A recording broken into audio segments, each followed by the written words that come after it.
Donald Trump has ignited a political firestorm across NATO, branding the alliance a paper tiger without the United States. In a furious outburst, Trump accused European allies of refusing to join the fight against Iran, even as the Strait of Hormuz crisis sends shockwaves through global oil markets. Without the USA, NATO is a paper tiger. They didn't want to join the fight to stop a nuclear-powered Iran. Now that fight is militarily won, they complain about the high oil prices, but don't want to help open the Strait of Hormuz. Cowards. And we will remember.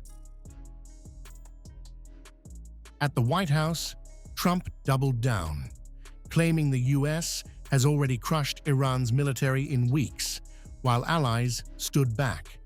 His message was blunt. America doesn't need the strait, but is securing it for those who depend on it. We don't need anything from Japan or from anyone else, but we think of it, we don't use the strait. We're defending the strait for everybody else, and then in the case of NATO, they don't want to help us defend the strait, and they're the ones that need it. UK wants to send aircraft carriers now. And I said, I want the aircraft carriers before the war. I don't want them after the war is won. Trump is framing this as a finished war, declaring Iran's military structure effectively wiped out. A sweeping claim that now fuels his anger at NATO allies who refused to step in when it mattered. So we have, in literally 2 weeks, we've demolished their Navy, their Air Force. All technology is gone, all communication is gone, and all of the leaders are gone. Other than that, they're doing quite well. But Europe is pushing back hard. French President Emmanuel Macron has drawn a firm red line, rejecting any forced military move in the strait while bombs are still falling. On the issue of the Strait of Hormuz, we were also able to discuss the matter. I reiterated that once the situation calms down, France is ready, alongside other nations, to take responsibility for a ship escort system in the strait. This would be part of a mission that is not intended to be a military operation, and that would require consultation and de-escalation with Iran. This involves engaging all stakeholders in the maritime sector, including carriers and insurers.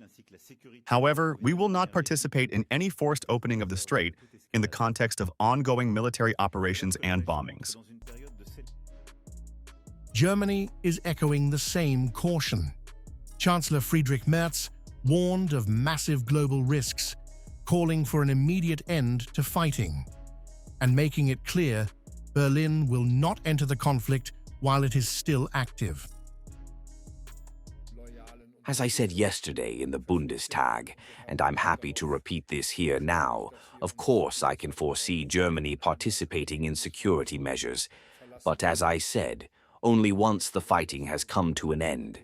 We are urging the conflict parties to end the fighting, that they stop attacking civilian infrastructure and energy infrastructure, and then urge them to open up the Strait of Hormuz on a long-term basis to allow navigation and shipping. This is now a full-blown NATO rupture. Trump claims victory and demands loyalty. Europe demands de-escalation and delay. The Strait of Hormuz has become the fault line, exposing a deep and dangerous divide inside the Western alliance.